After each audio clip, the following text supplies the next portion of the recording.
Y vamos a estar leyendo el versículo 16, del 16 al 22. Gracias a Dios. Quiero ser bastante breve, gloria al Señor, aleluya, pero quiero dejarle con todo lo que el Señor ha puesto en nuestros corazones. ¿Sabe? Hay versículos que cuando los vamos leyendo, gloria al Señor, nos atrapan. Y este versículo que vamos a leer ahora me tiene a mí atrapado hace varios meses ya. Y el Señor, yo digo que me golpea, pero es que me ministra con esta palabra y me enseña a ser un mejor cristiano, me enseña a ser un mejor hijo a través de esta palabra, gloria al Señor. Y lo que yo pretendo en esta noche es que usted se vaya con la misma pasión, con el mismo deseo de ser golpeado, y cuando digo golpeado no en un mal sentido, de ser golpeado por esta palabra, para que esta palabra le ministre, cause efecto en usted, gloria al Señor, aleluya. Así que vamos a leer Mateo capítulo 19, verso 16 al 22, un texto que ya todos conocemos, pero hoy vamos a prestar atención a algo que el Señor quiere hablarnos. Leo la palabra del Señor en el nombre del Padre, del Hijo y del Espíritu Santo. Amén. Dice: entonces vino uno y le dijo: Maestro bueno, ¿qué bien haré para tener la vida eterna? Él le dijo: ¿por qué me llamas bueno? Ninguno hay bueno sino uno, Dios. Mas si quieres entrar en la vida, guarda los mandamientos.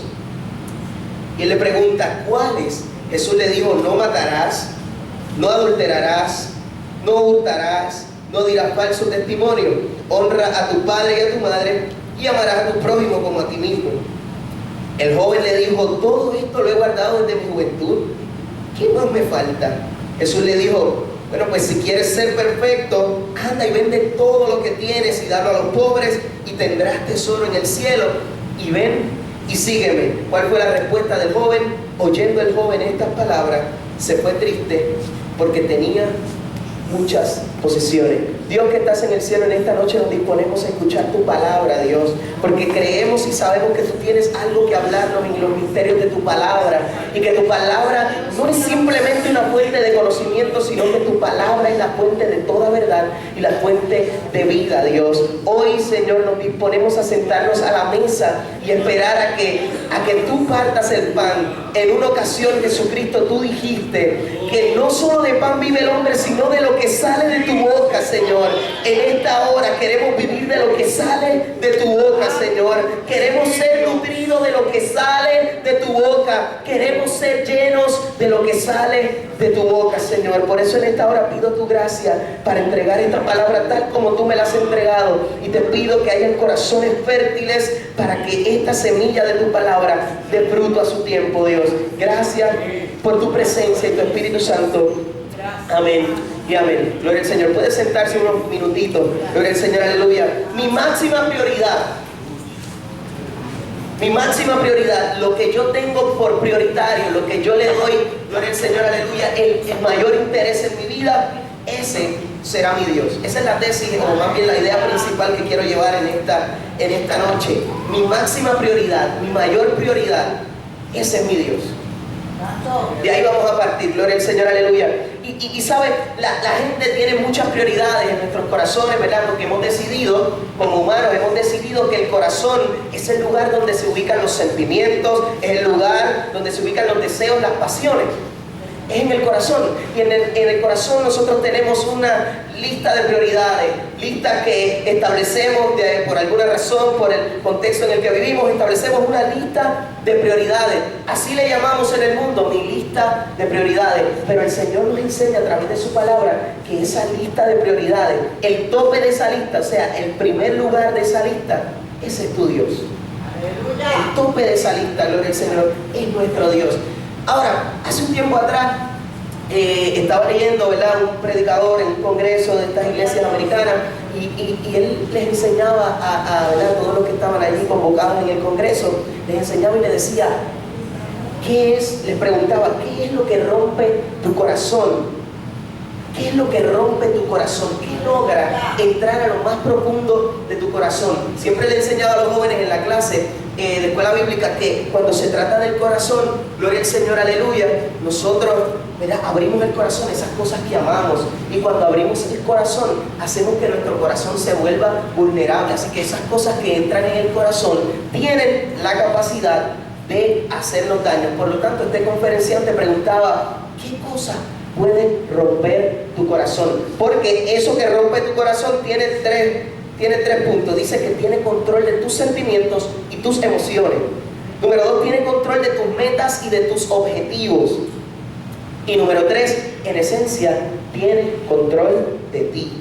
En otras palabras, aleluya, todo lo que pueda controlar, romper en mi corazón, es mi Dios. Aleluya. Eso es lo que yo tengo por Dios.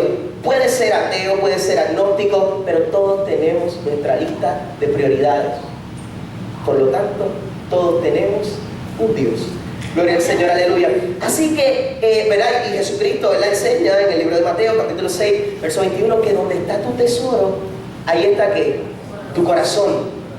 Así que el tesoro, ¿verdad?, eso que guardamos con más anhelo, esa es nuestra prioridad, lo que buscamos defender, ahí está nuestro corazón. Y el Señor quiere hablarnos, y yo le voy a decir, hoy vamos a ver a este joven, la historia de este joven, y usted se va a identificar con él, porque yo me he dado cuenta que para saber cómo es un cristiano, uno tiene que buscar qué hay en el corazón. Y esos son asuntos bien personales, donde Joel no puede decir lo que Roy tiene en su corazón, pero Joel puede decir lo que Joel tiene en su corazón. Y cuando me encontraba al frente de esta palabra y hacía esta semejanza del joven rico con Joel Villegas, me daba cuenta que ambos compartían muchas similitudes y ambos tenían muchas prioridades fuera de orden. Y eso es lo que quiero compartir rápidamente en esta noche.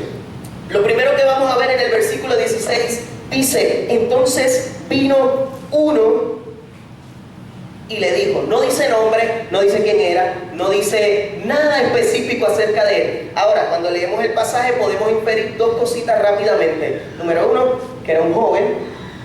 Más bien podemos inferir tres cosas. Número 1, que era joven. Número 2, podemos inferir que era pudiente, ¿verdad?, porque la palabra lo menciona. Y número 3, podemos inferir también que este joven era religioso. Le pregunta: ¿qué puedo hacer para ganar la vida eterna? Y dice que ya él había cumplido con una serie de mandamientos. Por lo tanto, podemos inferir que esto era un joven religioso.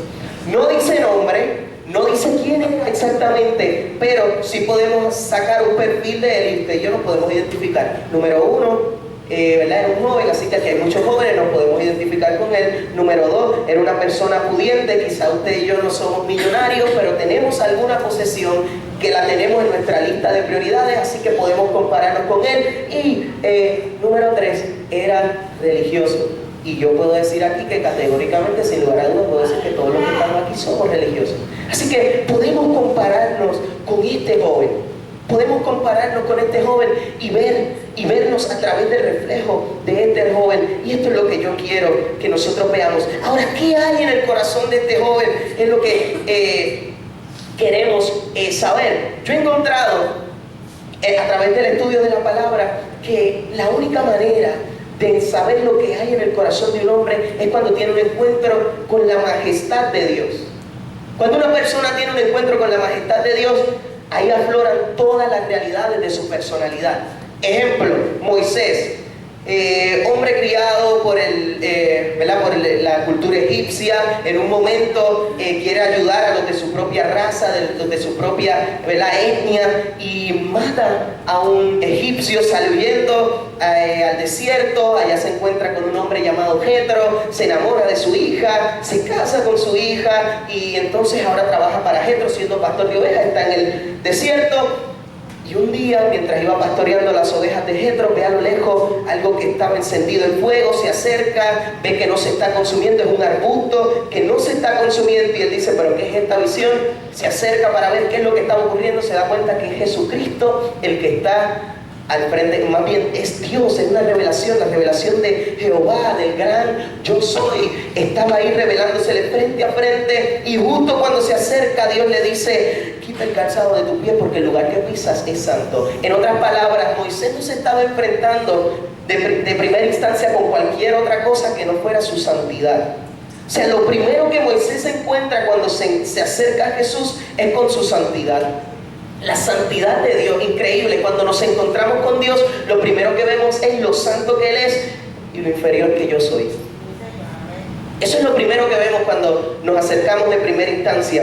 Entonces, Dios le dice, bueno, pues yo te he encomendado para que tú vuelvas a Egipto, del sitio donde te están buscando, probablemente para matarte a ti también, que vuelvas allá y que saques a todo el pueblo de Israel.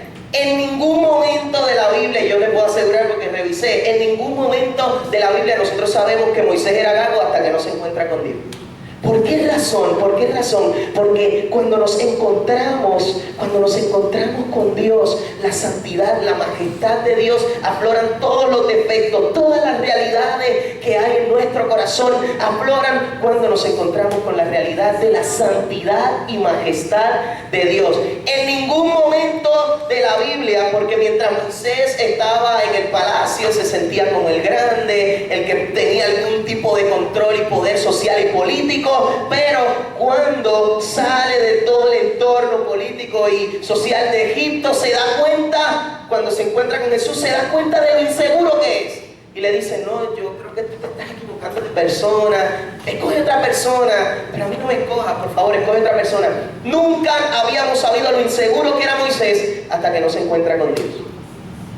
Por eso yo propongo en esta noche que la única manera de saber quién realmente tú eres es encontrándote en un lugar secreto, en un lugar muy íntimo con Dios. Lo mismo sucede con Isaías en el año en que murió el rey Usías. Vio el Señor sentado sobre su trono, sus faldas cubrían el templo, una visión magnífica, majestuosa, ángeles, querubines volaban alrededor de él, le alababan, decían, santo, tu nombre es santo, digno eres tú. Toda esta cosa, dice que tenía ojos como de fuego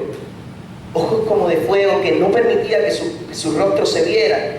Inmediatamente Isaías ve esto, inmediatamente ve toda la majestad de esta visión. Isaías dice, ay de mí que soy hombre muerto, inmundo de labios, y mis ojos han visto al Rey.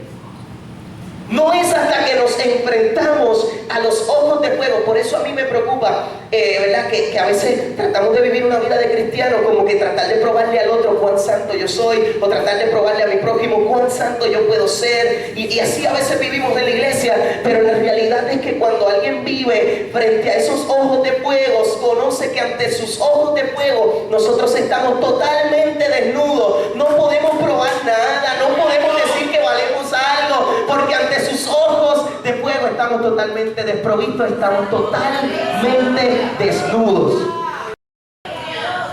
La visión de Isaías se encuentra con Dios y afloran todos sus defectos. Interesantemente, un ángel toma carbón encendido, lo pone sobre sus labios, es santificado Isaías. No por algo que hizo Isaías, quiero ser claro, no por algo que hizo Isaías, no hay obras que puedan santificar al hombre, sino la gracia y misericordia de Dios. Esta es la realidad que nos enseña la palabra de Dios. Así que vamos a ver cómo este joven, teniendo en mente todo esto, que para encontrar qué hay en el corazón hay que tener un encuentro con Dios. Bueno, pues hay que ver. La única manera de saber quién realmente es este joven es viendo cuando él tiene un encuentro con Dios. ¿Y quién es Dios encarnado? Es Jesucristo. Y este joven se acerca coincidencialmente a Jesucristo. Y así que ahora vamos a ver a través de esta historia qué había en el corazón de este joven. Mucha gente solo resalta las riquezas, pero hay muchas cositas más que estaban escondidas en el corazón de este joven. Así que se acerca a Jesús este joven y le dice, oh maestro bueno. Este joven ¿verdad? Era rico, era religioso, así que probablemente nosotros lo podemos categorizar así a través de los estudios, ¿verdad? De la historia. Podemos categorizarlo en la secta de los saduceos, que era la secta que tenía poder social, de manera indirecta poder político, y tenía mucho dinero. Así que era la secta que era la más prestigiosa del pueblo judío. Así que lo podemos más o menos perfilar por ahí. Así que era un hombre que sabía cómo, tenía buenas relaciones con los seres humanos, sabía cómo moverse entre los seres humanos, y se acerca a Jesús y le dice, oye maestro bueno, ¿verdad? Con su manera, ¿verdad? Como le decimos, con esa labia, se acerca y le dice, maestro bueno, ¿qué bien yo puedo hacer para ganar la vida eterna? Jesucristo, pues, a mí me encanta Jesucristo porque Jesucristo siempre ha tenido control de todas las conversaciones en las que él entra. O sea, a lo mejor no parece, hace, pero al final, cuando termina la conversación con Jesucristo, nos damos cuenta que Jesucristo siempre había tenido control de esa conversación. La gente le hace preguntas a Jesucristo le hacía preguntas a Jesucristo para tratar de hacerlo trabar y flaquear en sus contestaciones, pero cuando termina la conversación, uno se queda como que Jesucristo siempre tuvo el control de esta conversación, no había nada que se le adelantara a su la eterna sabiduría. Así que este joven le pregunta, ¿qué puedo hacer? ¿Qué puedo hacer para ganar la vida eterna? Jesucristo le dice, bueno, pues tú conoces los mandamientos. Aquí es donde se vuelve interesante la conversación. Tú conoces los mandamientos. El joven, probablemente haciéndose el tonto, le pregunta, ¿cuál mandamiento? ¿Cuáles mandamientos tú me hablas que debo seguir? Jesús le dice, léalo conmigo en el versículo 18, léalo conmigo. Jesús le dice, no matarás. Los conocemos, desde chiquitos nos dicen esto: no matarás, no adulterarás, no hurtarás, no dirás falso testimonio, honra a tu padre y a tu madre y amarás a tu prójimo como a ti mismo. Yo no soy teólogo ni nada por el estilo, pero Jesucristo como que se equivocó aquí. No sé si usted puede coincidir conmigo. Yo no soy teólogo ni nada de esto, pero como que Jesucristo se equivocó aquí. A Jesucristo como que se quedó corto de unos cuantos mandamientos aquí. Si usted lee bien y si usted cogió la clase de escuela bíblica, usted sabe que eran 10 mandamientos. Y Jesucristo como que se quedó corto de unos cuantos mandamientos aquí. Y por mucho tiempo yo me pregunté, pero es que Jesús, ¿qué le pasó? ¿Por qué no contestó completo? Ahí le faltaban mandamientos. Dice, no matarás, no adulterarás, no hurtarás, no dirás falso testimonio, honra a tu padre y a tu madre, amarás a tu prójimo como a ti mismo. Pero ¿y qué pasó con lo de las figuras, las imágenes? Solo tendrás a Dios, gloria al Señor, como tu único Dios. Aleluya. Gloria a Dios. Solo tendrás a Dios como tu único Dios. ¿Qué pasó con los demás mandamientos? ¿Qué pasó con ellos? Ahora, si usted estudia un poquito el decálogo o los 10 mandamientos, se da cuenta que usted puede dividir los 10 mandamientos en dos partes bien principales. La primera parte, que es básicamente habla de mi relación con Dios, dice, no harás imagen, no harás figura de ninguna otra cosa y no te inclinarás a ella como si fueran tu Dios. Eso es lo que dice la primera parte. O sea que la primera parte de los 10 mandamientos habla de mi relación con Dios. La segunda parte comienza a decir, no hurtarás, y todo esto que Jesucristo menciona, no adulterarás, no codiciarás a la mujer de tu prójimo, todas estas cosas. O sea que la segunda parte del decálogo tiene que ver con mi relación con quién, con los hombres, con mi prójimo. Entonces Jesucristo, cuando le menciona los mandamientos, simplemente le menciona los mandamientos que tienen que ver con mi relación con quién, con el prójimo. ¿Por qué Jesucristo haría esto? ¿Por qué Jesucristo simplemente preguntaría de su relación con su prójimo? Mire lo que le contesta el joven. Él le dice, todo eso yo lo he cumplido desde niño. Todo eso yo lo he cumplido desde niño, todo. Entonces podemos definir a este joven como que era un joven que tenía buenas relaciones con su prójimo. Ante el mundo religioso de ese tiempo, él era un santo, él era un religioso de los buenos, de los que todo el mundo veía y decía, wow, ahí va el escriba o el conocedor de la ley. Era alguien conocido porque tenía un porte de religioso, y muchas veces confundimos el testimonio. Cuando hablamos de testimonio, muchas veces confundimos el testimonio simplemente por una apariencia externa y física. Qué confundidos estamos, porque Jesucristo le dice a los fariseos en muchas ocasiones que son sepulcros blanqueados, porque aunque afuera, ante la sociedad, son los mejores religiosos del mundo, habían otros aspectos de la ley que no necesariamente tenían que ver con mis relaciones con el prójimo. Así que Jesucristo se da cuenta y dice, ok, tienes buenas relaciones con el prójimo, tienes muy buenas relaciones con tu prójimo, pero ¿por qué Jesucristo no le habla de su relación con Dios? Porque ya Jesucristo la sabía. Jesucristo ya sabía cuál era su relación, y Jesucristo sobre todo sabía cuál era su Dios. Debo corregir esto. ¿Cuál es eran sus dioses. Porque no era uno solo que tenía varios dioses que estaban por encima de Dios, por encima de Jehová. Varios dioses. Yo, ¿verdad? En un estudio bastante breve, logré conseguir 3 básicos y yo los quiero compartir rapidito con ustedes. Los quiero compartir. No tenía relación con Dios, por eso Jesucristo no se molestó en hablarle de los otros mandamientos, porque este joven no tenía una relación con Dios. Había más dioses. Quiero verlos rápidamente. 3 dioses que puede tener un joven rico. Recuerde que este joven rico es religioso, o sea que, y es joven, y tiene posesiones, o sea que encaja perfectamente con el perfil que probablemente usted y yo tenemos.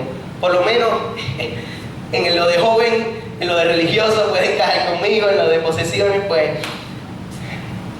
en algún momento.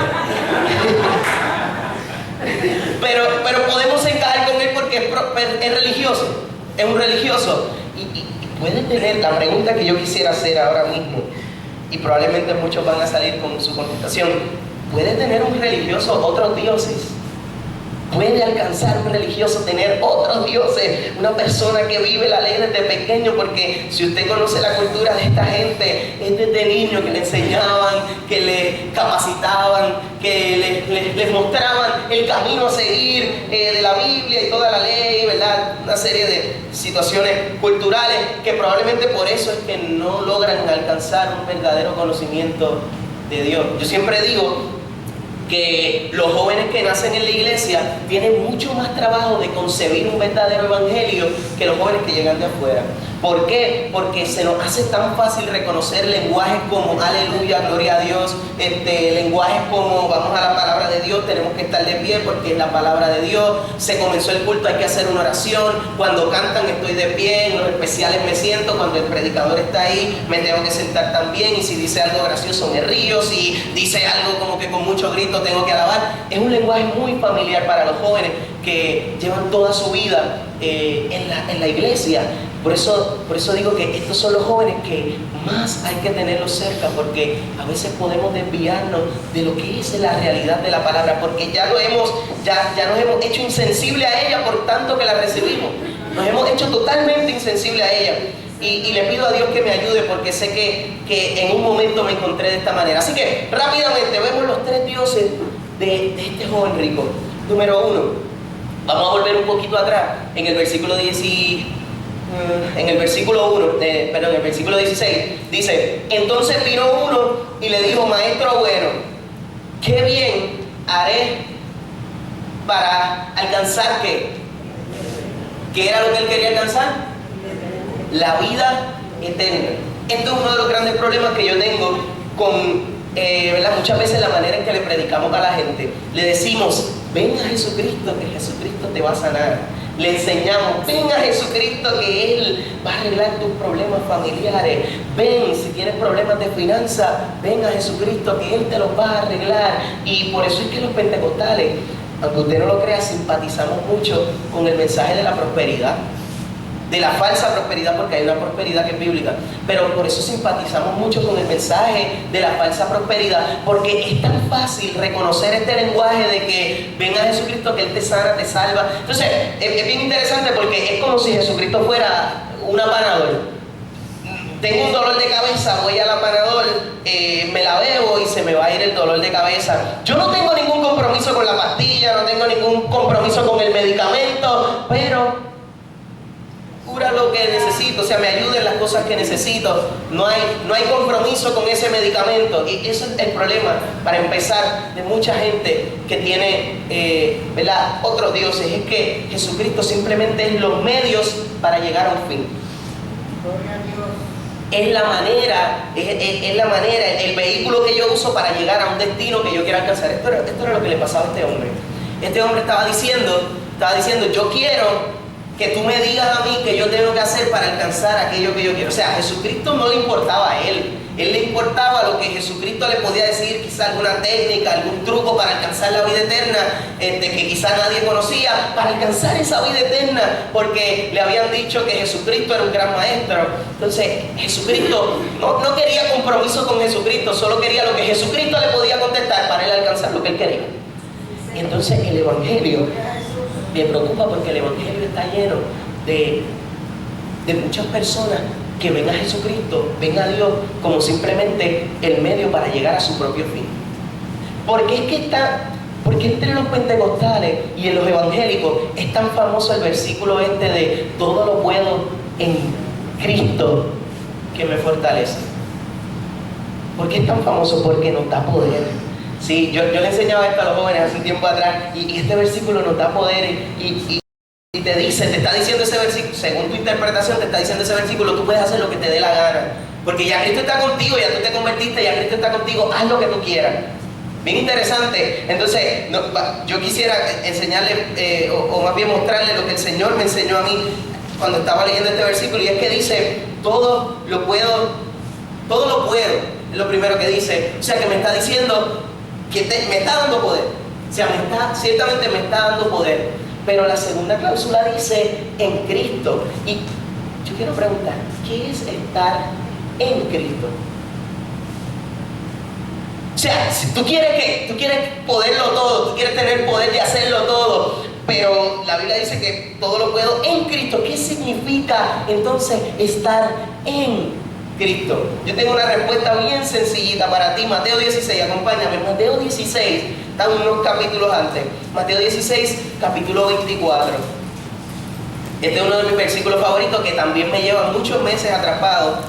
Y mire lo que dice. Usted lo conoce. Mateo 16, 24 dice, entonces Jesús dijo a sus discípulos, si alguno quiere venir en qué, en pos de mí. Otras versiones pueden decir cosas semejantes a, si alguno de ustedes se quiere parecer a mí, si alguno de ustedes quiere ser como yo. O sea, si tú quieres ser como Jesús, yo te voy a dar los truquitos ahora. Nada nuevo, nada que no sepamos, pero pues, para refrescar la memoria. Dice, niéguese a sí mismo. Eso suena como que duele, ¿verdad? Negarse a sí mismo. Tomar su cruz duele como un poquito más. Y seguir a Jesucristo, si hay que pasar por la cruz, significa que para seguir a Cristo hay que estar muerto.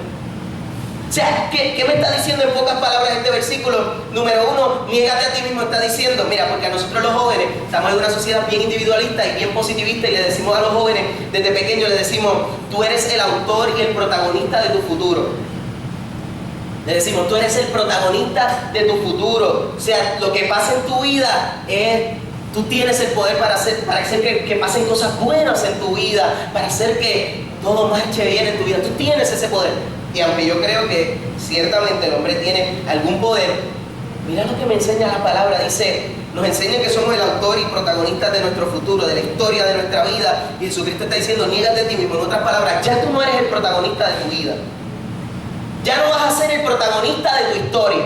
Para empezar, número 2 te está diciendo, vas a ser un personaje secundario.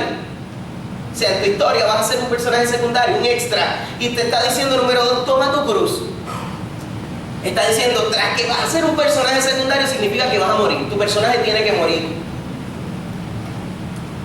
Y lo último que dice es, sígueme. En otras palabras, está diciendo, tras que ya no eres el protagonista de tu historia, ahora eres un personaje secundario, tu personaje tiene que morir. Lo tercero que te está diciendo es, ahora yo soy el protagonista de tu historia.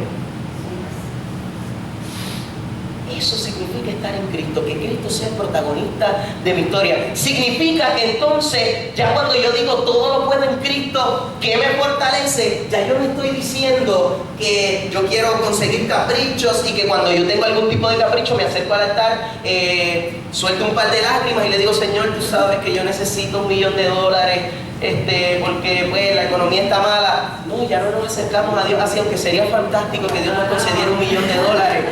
No nos acercamos a Dios así, porque cuando Dios es el protagonista, reconocemos que todo lo que hacemos, lo hacemos para su gloria. Para su gloria. ¿Saben que literalmente la versión King James, la versión en inglés de la Biblia, una de las versiones más antiguas, dice que cuando el hombre peca, el hombre, partiendo de la premisa que el pecado significa egocentrismo, es pensar en mí. Lo que hizo Adán, pensó en su propio, en su yo, para, ¿verdad?, alcanzar el fin que quería, que era ser como Dios a través de la fruta que la serpiente le había dicho. O sea que el pecado es egocentrismo. O sea que cuando yo le quito a Dios esa oportunidad de que se haga su voluntad y yo quiero hacerla a mí, entonces estoy siendo egoísta, estoy siendo egocéntrico. Esto es el pecado. Esto es pecado. La raíz de todos los pecados es el egocentrismo. Entonces, ¿verdad? La versión King James en inglés dice, we rob him of his glory. O sea, le robamos su gloria. ¿Cuándo le robamos su gloria? Cuando pecamos. Cuando pecamos, o sea, cuando nos envolvemos en nuestro propio yo, cuando somos nuestros propios dioses, cuando el yo está en el tope de las prioridades, cuando lo más que yo quiero en este mundo es complacerme a mí mismo, le robamos su gloria. Entonces yo quiero creer en esta noche que hay una generación, y cuando digo generación, hago el énfasis que hacía nuestro pastor hace un tiempo atrás. La generación de este tiempo no son los jóvenes nada más, los niños de esta generación, los caballeros de esta generación, las damas de esta generación, ancianos en esta generación. Yo creo que aquí hay una generación en esta hora que se levanta y dice, nada puede quitar, nadie puede robar la gloria de Dios, porque ya no vivo yo, sino que vive Cristo en mí. Entonces este es el primer error de este hombre. Su propio yo era su primer Dios. Apocalipsis 3:20 es uno de los pasajes más interesantes que yo he concebido, y es que en el libro 3 de Apocalipsis Dios le está hablando a las iglesias, y hay una serie de simbologías en el libro de Apocalipsis. Y por ejemplo, ¿verdad? El número 7 significa, como el pastor decía hace un tiempo atrás, significa totalidad, plenitud, llenura. Eso significa el número 7. O sea que yo muy bien puedo interpretar que cuando el Apocalipsis da un mensaje a 7 iglesias, ¿a quién le está hablando entonces?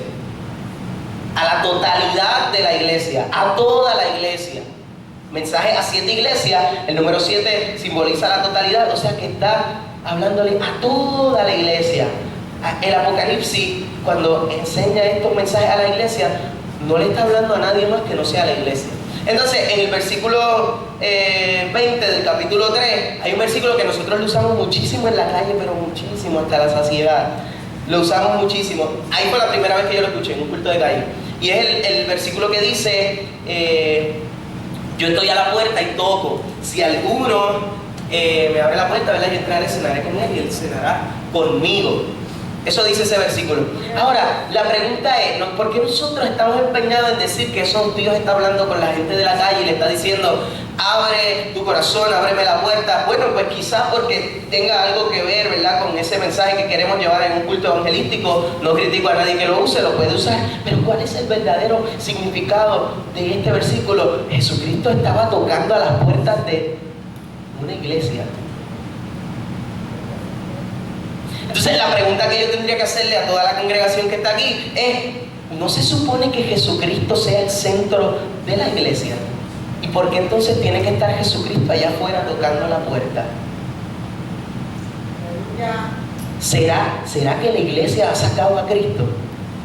¿Será que este primer Dios que tiene este joven lo tendremos nosotros también? Ya somos nosotros, se trata de nosotros, y Jesucristo lo predicamos un par de veces, pero se trata de nosotros. Predicamos a Jesucristo simplemente porque, pues, ¿verdad? Eso es lo que aparece en el Evangelio, aparece la figura de Cristo, pero necesariamente estaremos viviendo el verdadero Evangelio, que se trata de Cristo en el centro. Nosotros simplemente somos los extras de la película, pero Cristo es el protagonista de toda la historia de la humanidad.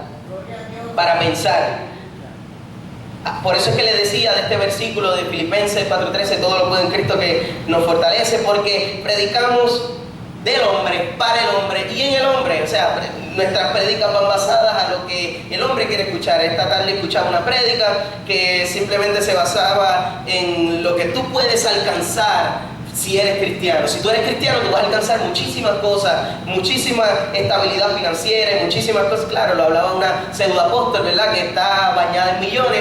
Le predica, es muy fácil predicarle así a su iglesia de que en Jesucristo puedes alcanzar millones y puedes alcanzar esas cosas que tú anhelas y todo lo que tú quieres. Claro, cuando no se lleva a la cruz es más fácil decirlo.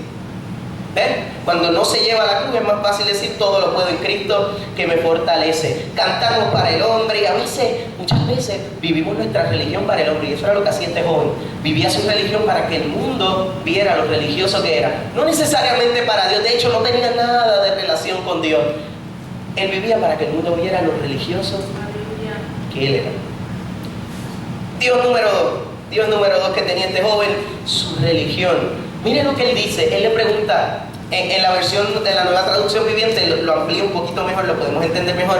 Él le pregunta a Jesucristo, ¿qué buenas acciones yo puedo hacer para ganar la vida eterna? Podemos simpatizar con esto. A veces como pentecostales podemos simpatizar con este tipo de prédica. Haz esto para alcanzar la salvación de Dios, o compórtate de esta manera porque así es que Dios te va a salvar. Cuando el libro de Romanos, la tesis del libro de Romanos es básicamente esta: no hay nada que tú puedas hacer que te pueda salvar, por lo tanto Dios tuvo que enviar a Jesucristo a la tierra. O sea, nada que tú puedas hacer te va a cambiar tu estatus de salvo o no salvo, si no es la fe en Jesucristo. Y este joven estaba diciendo, Señor, enséñame las buenas acciones que yo debo hacer, como si por buenas acciones alcanzáramos la vida eterna. Así que su segundo Dios, su primer Dios era su yo, su propio yo, su segundo Dios era su religiosidad. ¿Puede nuestra religiosidad ser nuestro Dios? Muchísimas veces. Hace un tiempo atrás cogí un curso de teología en la universidad de grandes religiones humanas. Y la profesora, una doctora en teología, nos estaba contando de cuál fue su tesis doctoral. Su tesis doctoral fue basada en el tiempo de la colonización de los españoles aquí en Puerto Rico, cuando estaban los indígenas, luego traen los africanos, y ellos estaban poblando, ¿verdad? Los indígenas los exterminaron, pero mayormente la población era africana y de insulares.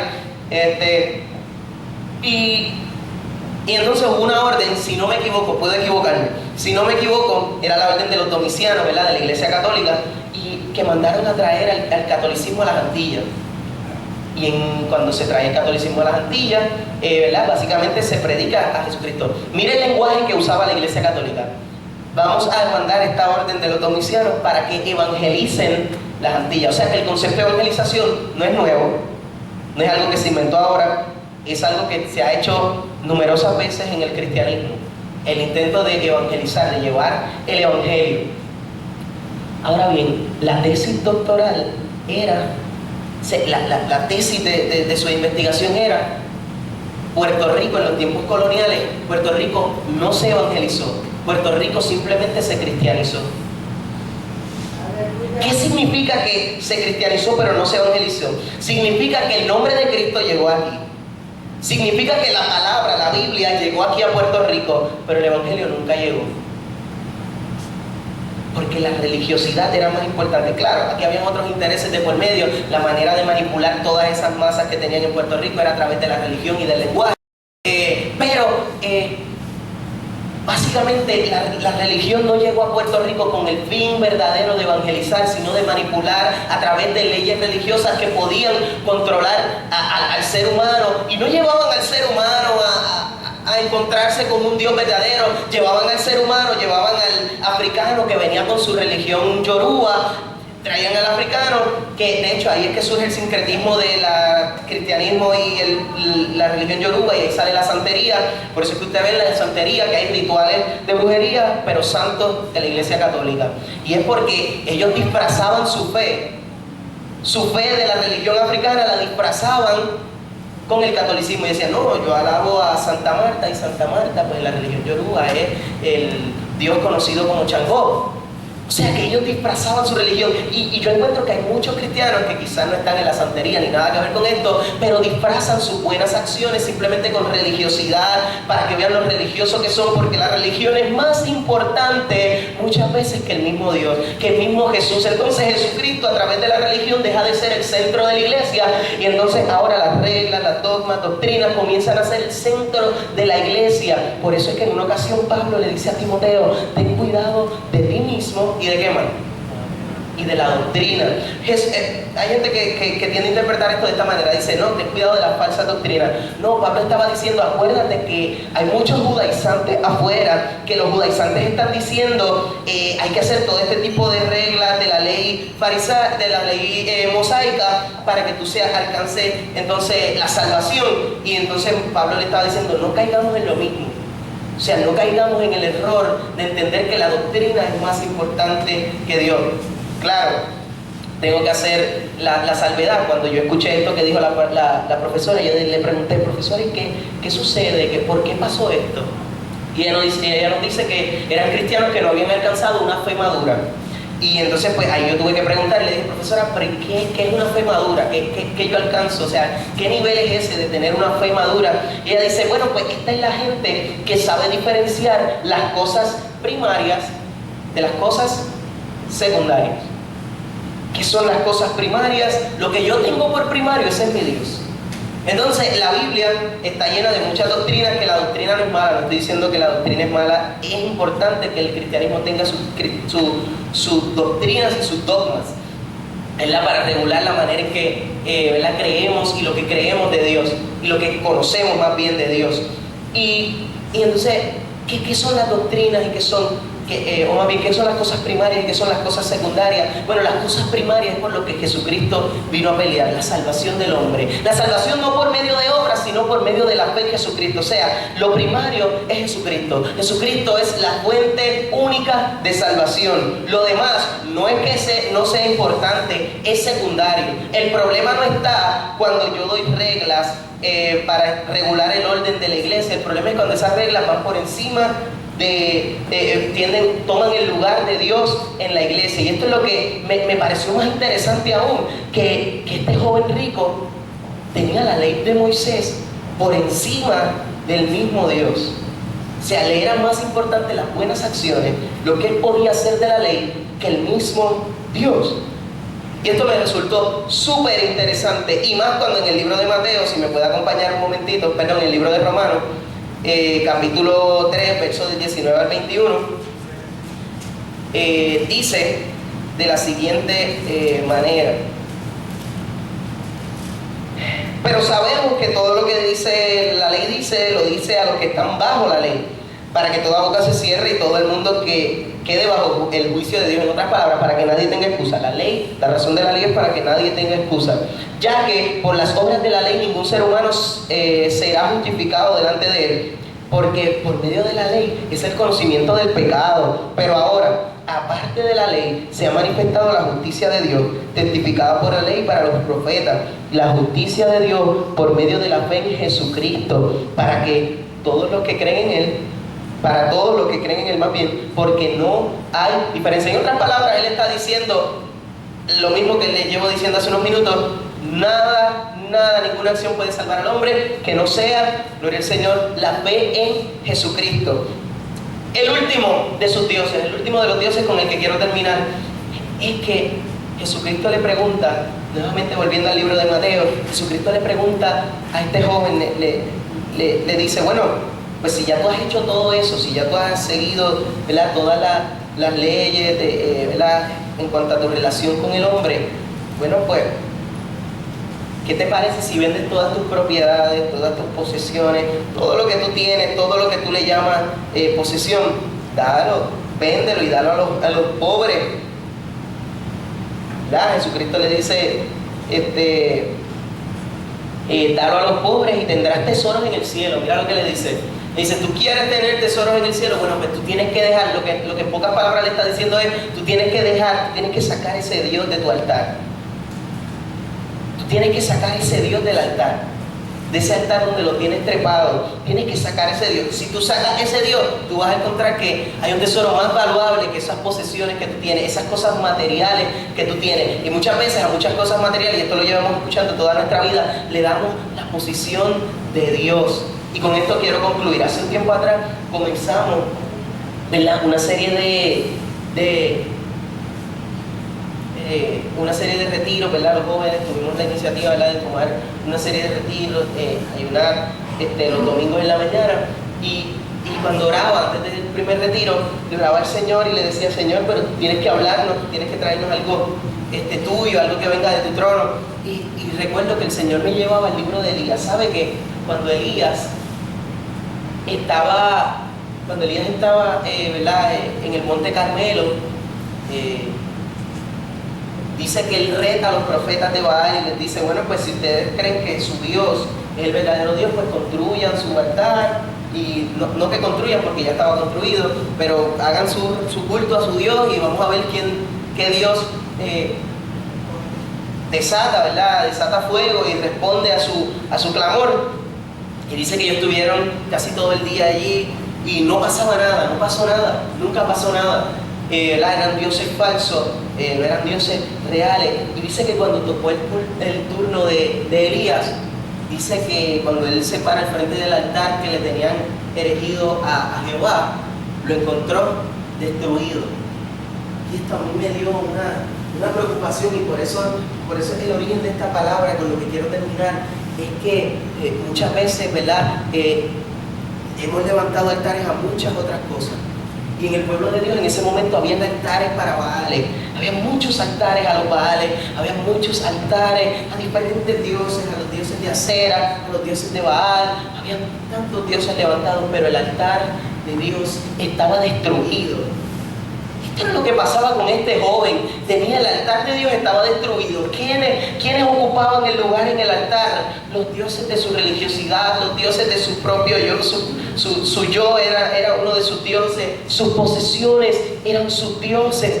Eso era el problema con él, que en su altar ya no reinaba Jehová, su altar estaba lleno de muchas otras cosas que no era Jehová. Y esto es lo que me gustaría traer para concluir en esta noche. Elías tuvo que reconstruir el altar, tuvo que reconstruir un altar que se supone que no estuviera destruido, un altar que es la esencia de lo que nosotros vivimos y muchas veces en nuestra propia vida está destruido. Y esa mañana clamábamos, llorábamos y le decíamos, Señor, ayúdanos a construir este altar porque anhelamos construir este altar, aleluya. Y esto era lo que queríamos, lo que buscábamos. Y ya usted ve, o sea, las manifestaciones del Espíritu Santo y estos momentos de adoración no surgen de la nada, no surgen porque nosotros somos algo especial, es porque hay jóvenes que han decidido levantar altares a Dios nuevamente, reconstruir esos altares que por mucho tiempo quizás ya han estado destruidos en nuestras vidas, y hemos querido levantarlo, hemos querido, ¿verdad? No conformarnos a los altares de este mundo, a los dioses de este mundo, a la colección de dioses que hay en este mundo, sino que decimos, queremos destruir los demás, como Gedeón, cuando Dios lo llama, comienza a destruir los altares de Baal, comienza a destruir los lugares altos que eran dedicados a Baal, y entonces todo el pueblo le llamó. ¿Sabe cómo le llamó? Le dijo, ahora tú vas a ser conocido como Jerobaal. ¿Qué significa Jerobaal? Significa aquel que contiende con Baal. El Señor está buscando en esta noche personas que se atrevan a ser los que contienden contra los Baales de este siglo. Gente que se atreva a contender contra los dioses de este siglo, los dioses de esta modernidad en la que vivimos. Dios no está buscando gente perfecta, está buscando gente que se atreva a volver a levantar ese altar que hace mucho tiempo quizás se ha destruido, ese altar que necesita reconstrucción, ese altar que quizás le hemos levantado a otros dioses que ya no lo merecen. Y cuando hay personas que ya dicen, no me quiero conformar al sistema en el que estoy viviendo, al gobierno en el que estoy viviendo, quiero algo nuevo en mí, entonces es momento de destruir todos los altares. Jesucristo le estaba diciendo, bueno, tú quieres alcanzar eso que tú dices que quieres alcanzar, pues tienes que cambiar la manera de hacer las cosas, tienes que cambiar la manera en la que vives, tienes que cambiar la manera en la que hablas, tienes que cambiar la manera en que crees en esta hora, ¿verdad? Le estaba diciendo, tienes que tumbar esos altares a otras cosas que no son Dios. Póngase de pie en esta noche, gloria al Señor, aleluya. Esta es la palabra que el Señor ha puesto en nuestro corazón. Luego dice la palabra que cuando Dios le dijo al joven, destruye, ¿verdad? Vende todo lo que tiene. Dice que el joven se fue triste, decepcionado. Eso que Jesús le dijo rompió su corazón. Así que ya podemos saber qué rompía el corazón de este joven. Eran sus posesiones, era su propio yo, Era su religiosidad lo que impedía que Dios pudiera reinar en su corazón. Y aunque somos cristianos, muchas veces podemos tener dioses ocultos. Un predicador en un momento le dijo que son las vacas sagradas del evangelio. Las vacas sagradas, lo que tenemos por santo, lo que tenemos por sagrado, lo que nunca nos atrevemos a tocar, porque si nos tocan eso, nos morimos, perdemos el sentido de la vida. Es momento de entregar esas vacas sagradas, es momento de destruir esos altares, es momento de reconstruir el altar a Dios. Yo quiero en esta noche hacer una oración. Gloria al Señor, he compartido todo lo que el Señor ha puesto en nuestros corazones, así que vamos a orar. Dios que estás en el cielo, damos gracias por tu palabra, porque tu palabra es una fuente de conocimiento que no proviene de hombre, sino que proviene de ti, proviene de tu trono, Dios. Y en esta noche hemos dado el consejo de tu palabra, hemos dado, Señor, lo que tú querías hablarnos a nosotros, Señor, y nuestras vidas son trastornadas por el poder de tu palabra, Señor. De lo que sale de tu boca, Señor, somos alimentados en esta noche, Señor.